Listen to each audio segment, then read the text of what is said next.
জীৱন বাটত আপোন বুলিবলৈ কোনো নাই। মাথো স্বাৰ্থ পূৰণৰ বাবেহে কিছুমান মানুহ আপোন হোৱাৰ অভিনয় কৰে।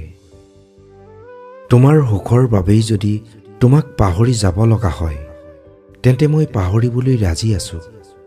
পাহৰিব হয়তো কোনোদিনেই নোৱাৰিম, কিন্তু পাহৰি থকাৰ অভিনয় কৰিব ঠিকেই পাৰিম। জীৱনত ভাগৰি পৰো, কেতিয়াবা নিজৰ লগত, কেতিয়াবা সময়ৰ লগত, কেতিয়াবা ভাগ্যৰ লগত আৰু কেতিয়াবা সম্পৰ্কবোৰৰ লগত।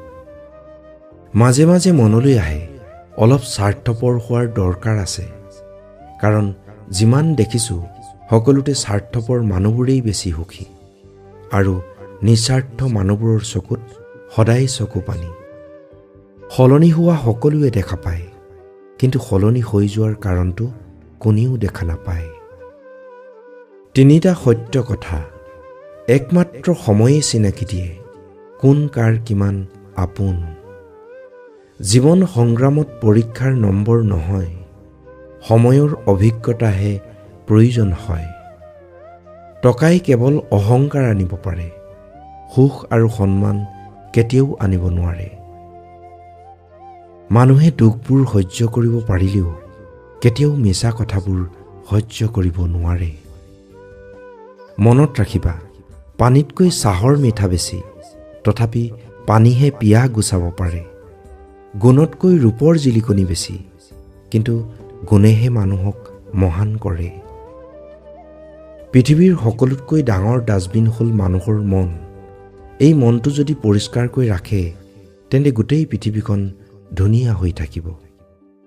কোনোবাই হয়তো ঠিকেই কৈছিল, দুখীয়াই কেৱল সপোন দেখিবহে পাৰে, পূৰণ কৰিব নোৱাৰে। ধুনীয়া চেহেৰাই এজন লোকৰ বাহ্যিকতা প্ৰকাশ কৰে, কিন্তু এটা ধুনীয়া মনে সহস্ৰাধিক লোকৰ হৃদয় স্পৰ্শ কৰে। জীৱনটো আচলতে সৰল, আমিহে ইয়াক খুতুৰি থাকি জটিল বনাই পেলাওঁ। জীৱনটোৱে তোমাক কথা দিয়া নাই যে তুমি যি বিচাৰিবা তাকেই পাবা। তোমাক যি দিয়া হৈছে, তোমাৰ যি আছে, তাক লৈ সুখী হ'ব পাৰিব লাগিব, কাৰণ তোমাৰ যি আছে সেয়া হয়তো আন বহুতৰে নাই। সহজতে যিটো বস্তু পোৱা যায় তাৰ মূল্য নাথাকে, যিটো বস্তু পাবলৈ বহু পৰিশ্ৰম কৰিব লগা হয় তাৰ মূল্য বহু বেছি। মৌনতাৰ আশ্ৰয় লোৱা মানেই মানুহজনৰ দুৰ্বলতা নুবুজায়। মৌনতা জীৱনৰ অসফলতা নহয়, ই ধৈৰ্যৰহে পৰিচয়। সকলোৰে জীৱনত দুখ, কষ্ট, সমস্যা থাকেই।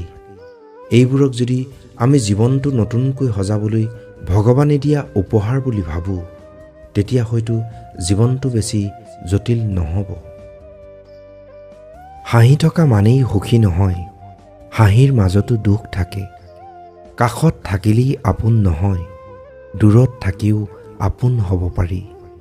ভাল পাওঁ বুলি চিঞৰি থাকিলে ভাল পোৱা নহয়, নীৰৱতাৰ মাজতো ভাল পোৱা থাকে।